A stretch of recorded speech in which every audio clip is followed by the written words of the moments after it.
Ever since I can remember, I've been very highly ambitious. I was that girl who was mapping out the plans for her future farm at 7 years old. The girl who couldn't sleep for her entire teenage years because her mind was so full of ideas. I've always really wanted to achieve big things, whether that is launching a business or speaking on stage or writing a book or encouraging and inspiring hundreds of thousands of people. And honestly, that might just be one of my favorite parts about myself. But unfortunately though, this ambition hasn't always been positive. You see, I also had a tendency to do way more work than I needed to in order to get those goals. If I had to do 50 sit-ups for my karate exam, I would do 500. If I had to write an essay, I would rewrite it twice. If someone asked me to do a job for them, you best bet that I was going above and beyond to make sure that they knew that I was really good at what I did. Now, there is no harm in ambition. In fact, I am very much a proponent for being ambitious and having really big goals. However, there is harm in overworking in pursuit of those ambitions. I specifically remember a time in my late teens when I was absolutely determined to get perfect grades. I would wake up at 5 a.m, I would take a cold shower and have a coffee, and then I would work for pretty much 15 hours straight almost every single day. It took me until one night when I ended up laying on my living room floor with a blanket and a pillow and my laptop, and I typed until I fell asleep. And the next morning when I woke up, that was when I decided I no longer wanted to live like this. I had no friends, I never went outside, and I couldn't even remember the last time that I had smiled. In other words, I was completely burnt out. I knew I still wanted to achieve big things. In fact, that part of me will never change. However, I knew that I never wanted to let my work take away from my health or my happiness ever again. So I spent an entire year completely redesigning my entire life. I troubleshot my mindset, I reworked my routines, and I actually made time throughout every single week to do things that made me happy. My goal was to become both successful and balanced. Fast forward a few years and I've now launched 2 businesses. I've hosted podcasts with over 50,000 streams. I've become an award-winning founder, grown over 100,000 followers across platforms, built a 5-figure investment portfolio, and I also go to the gym almost every single day. I have a boyfriend and I actually have time to spend with my friends and family every single week. And now, having reached this point in my life, I feel like I can genuinely say that I have achieved that goal, that I am successfully balanced. So hello everyone and welcome back to the Successfully Balanced podcast. I am your host Aria and I am so excited to be here with you today. Thank you so much for taking the time to join me in this episode, and I really hope that you get so much value out of it because I really pour my heart and soul into these episodes. So I truly hope that you enjoy it. And if you do enjoy it, then I would love if you could give this podcast a rating. If you're on Spotify, we still have a 5-star rating. So please keep that going. That would mean the world to me. It literally takes 2 seconds to rate the podcast. And if you're on YouTube, if you can like and subscribe and leave a comment down below and tell me what you've loved most and tell me something that you are going to take away and do in your life so that you actually make progress, because there's no point just watching this episode and then not doing anything. But also, if this is your first time to this channel, as I mentioned before, this is the podcast for the women who want to become both highly successful, like you want to get in the top 1% of women, but you also want to do it in a way where you don't have to sacrifice your health and well-being in the process. So if that sounds like you, this podcast is for you, and I'm just so grateful that you're here, so thank you so much. So in today's episode, I'm going to be breaking down the first 5 out of the 10 principles that I use to go from wanting to achieve a lot of things and burning out in the process to actually having achieved those things and even more, and also being in my happiest and healthiest chapter of my entire life. Remember, this is part 1, so if you don't want to miss out on part 2, make sure you subscribe and you will get that next week. But as I like to do at the start of every episode, I like to talk about one thing that I've been doing to achieve my goals and one thing that I have been doing to have more balance. So if you are not aware, I am a coach at Creator College, and we currently have the storytelling content challenge, which is pretty much launching like as this episode is going out, which if you have not yet enrolled and you want to learn it, it is so good. Like seriously, we have been working so hard on the back ends, but also we have had calls, which are, because I'm in Australia, it's at 3:30 in the morning. So I've been waking up very early and yeah, just working really hard on that. But it's going to be so worth it because there's just going to be so many people that benefit from this. So it is all worth it. But then on the balance side of things, this Sunday, I am going for a hike with a bunch of friends, and that's going to be really good. And it's just going to be so nice to to unwind after a long week and just spend some time with them. So yeah. Anyways, let's get into it. Principle number 1, believe that you can have both. I used to be so caught up in the mindset that success required endless sacrifice, and that if you wanted to be anything above mediocre, then you had to like sacrifice your entire life and just work 24/7. Thankfully, my mindset around that has now changed. However, it started with the belief that I actually could do it, that I could have both. Also, I'm not sure if you can see him, but my cat is asleep in the background. There he is. I actually have been sleeping in this room, which we literally just built. And I'm sorry if my microphone is a bit echoey because this room doesn't have much soundproofing at the moment, as in like there's not that much furniture. So I'm sorry if this episode is a little bit more echoey, but hopefully it's not too bad. Anyways, if you don't believe that you can have something, you are obviously never going to have it because you are never going to try and pursue it. I will admit though, there is a very persuasive trope around the person who becomes super successful and they're like a millionaire and they're a CEO and they have a white picket fence, but then they're not really happy. And yes, that can happen if that's all that you believe that success is about the numbers and the titles and the land. But the reasoning why so many people will become, quote unquote successful but not actually happy is because they get on what's called a hedonic treadmill.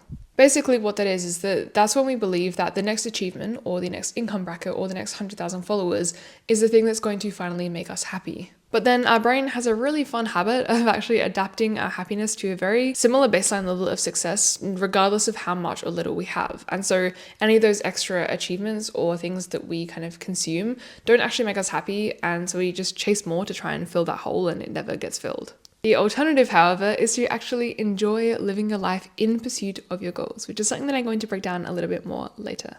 But in order to believe that, you need to believe that it's possible. And if you need, I can be that example for you. If you go follow my Instagram at @ByAriaBradley, then you'll see that it is possible. Like every single week, I'm doing stuff to fill up my cup and enjoy my life, but also work really, really hard and achieve some really big goals. So if you want that inspiration, go follow my Instagram. I believe in you. Principle 2, health is your foundation. I genuinely cannot stress this one enough. Without your health, you have nothing. You lose your job, you lose your partner, you lose your home. Yes, obviously you will struggle, but you will most likely eventually recover. But if you lose your health, you cannot get a job, you cannot be there to look after your partner, you cannot clean your home, you essentially lose anything else that you have. Now, obviously, yes, we cannot always control the things that happen to our health. Like, obviously, some things are medical emergencies, which we literally have no control over. But for the most part, you are a lot more likely to be a lot healthier for a little longer if you take care of your well-being. And that is why my health is my number one priority. And not just to save me from being in the hospital and save me from feeling terrible, but I actually sort of view it as a performance enhancer. Because hear me out, when I have done my workout for the day, when I have drunk 2 liters of water, when I have eaten plenty of protein and gotten my 8 hours of sleep, I am unstoppable. My focus is on point, I can think clearly, and ultimately I can be and show up as the highest version of myself in order to achieve my goals. And seriously, do not overcomplicate it. You don't need to drink matcha and go to Pilates and take all these supplements and go get like IV vitamin. You don't need that. It's fine. Like if you want to, go for it. But at a bare minimum, you only need to take care of your sleep, your nutrition, and exercise. So as a baseline, you need to be getting 7 to 9 hours of sleep every single night, eating 80% balanced whole foods, and some form of physical activity every single day. Please do not make the mistake that I did and sacrifice any of that in pursuit of success. It will always backfire. And I know what you're thinking, oh my gosh, yes, but Ari, you're waking up at 3 a.m. this week. Yes, I know. And thankfully, this is not something that happens all the time. It's just a very short period of time. But even then, it kind of has gone to show that this is so true because now I'm going to bed earlier and aiming to get as much sleep as I can. I definitely do not feel anywhere near as sharp as usual. And I really have to try and focus and keep myself awake. So that is part of the reason why this episode is in 2 parts, so that I can actually get some rest and take care of myself and practice what I preach. Please don't leave an angry comment and say this is hypocritical, because we all have different periods of our life and this is just one of them. Principle 3, treat your mindset like a muscle and train it to work in your favor. Every successful person that I have ever investigated has the coolest habit of training their brain. For such a long time, I actually overlooked the impact that my thoughts and my mindset had on my success. I kind of just thought okay, thoughts are just thoughts. They don't really have an impact on what I do. Well, that was wrong. But think about it like this. You're trying to hike up a mountain, and every single negative thought or negative mindset that you have is like adding on an extra kilogram backpack onto your back. Yes, you will technically still make it to the top, but the journey will take longer, it will be heavier, you'll feel exhausted, and you just won't really enjoy it. Whereas on the other hand, having a positive mindset is like having a helium balloon tied to your back and it's lifting you up a little bit. You will get to the top, you'll get there a little bit faster, you'll enjoy it more, you'll enjoy the view, and it'll be a lot easier. So if you're thinking yeah, but I'm just a pessimistic person and I'm not naturally positive or optimistic, or I don't have time to train my brain. First of all, have you ever heard of neuroplasticity? I feel like I mentioned it in so many episodes. So if you haven't watched my other episodes, subscribe and watch the other episodes because I talk about it a lot. But basically, in short, it's the idea that in this situation, at least that we're talking about, it's that your brain can adapt, and the more that you think a certain thought, the more that your brain is going to make it easier for you to think that thought, and it becomes default. And then the old thought eventually becomes harder to think because you don't practice it very often. And as Eileen Gu said, you can control your thoughts, and therefore you can control who you are. But secondly, you are thinking all day anyway, so you might as well make those thoughts work in your favor. And now I feel like, okay, cool, I want to train my brain, but I have literally no idea how to. Girl, you need to hop in Elevate. Now, for those of you who haven't watched one of my other videos or one of my other episodes, or you just don't know what Elevate is, it is basically my year-long program where you get one-on-one coaching from me every single week, as well as the courses that you need to rewire your mindset, to build unbreakable self-trust, and to accelerate the pathway to becoming the absolute best version of yourself.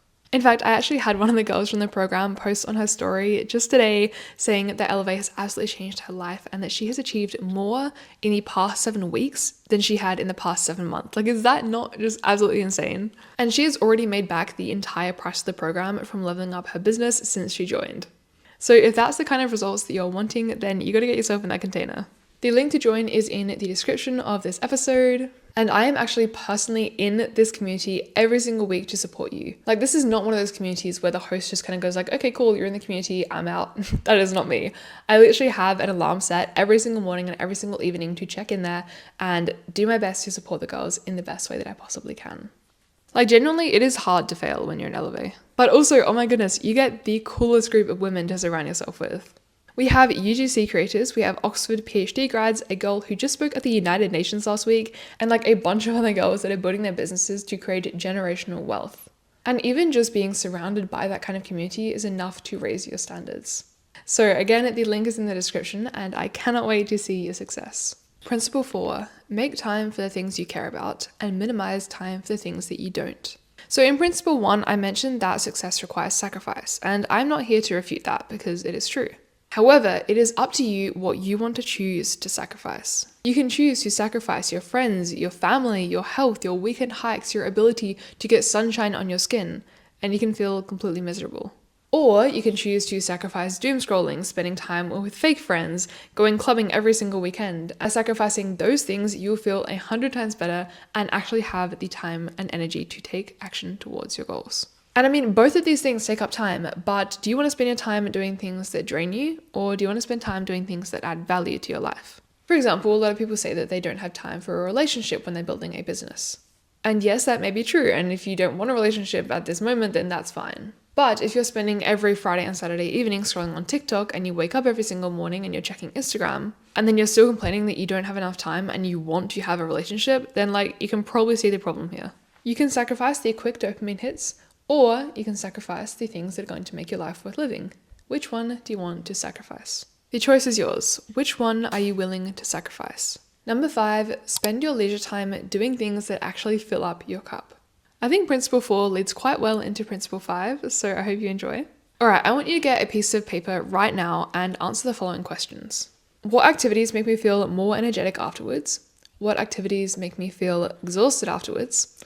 Who in my life do I feel more energized after spending time with? And who in my life do I feel miserable after spending time with? Now, take a look at that list and circle the ones that you do on a weekly basis. Now, take a look at that list and circle the ones that you do on a daily or weekly basis. If you've mostly circled the ones that make you feel exhausted, then it is no wonder that you feel so tired all the time. Your task now is to take the ones that make you feel more energetic and slot them into your calendar.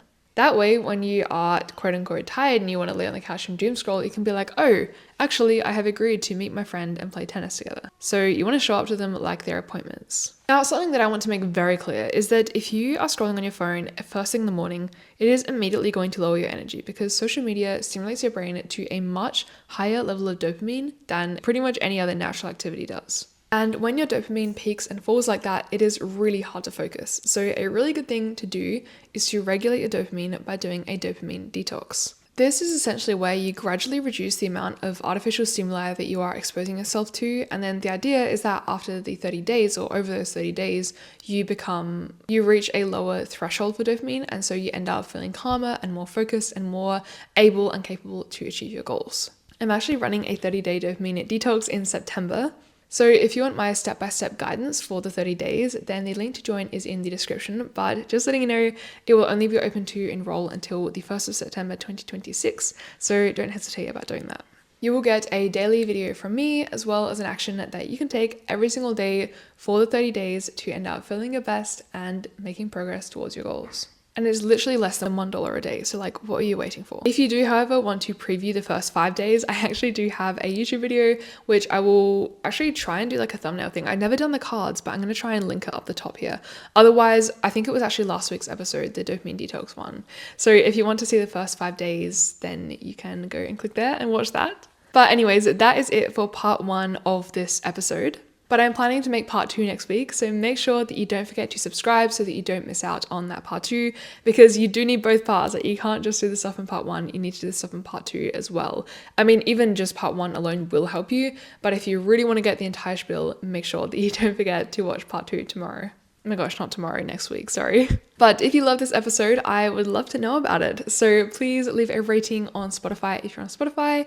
It takes 2 seconds and it helps this podcast get reached to even more incredible women, and we can just help even more people. And if you're on YouTube, then like and subscribe and leave a positive comment. Because apparently the thing that's helping most in the YouTube algorithm at the moment is when people leave positive comments, it tells YouTube that, oh my gosh, okay, people are liking this video, so we're gonna give it to more people. So if you could do that, that would mean the world to me and would really, really help.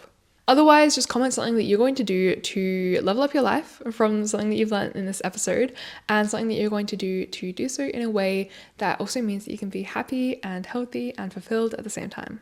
But that is it from me. I will see you in next week's episode. Bye for now.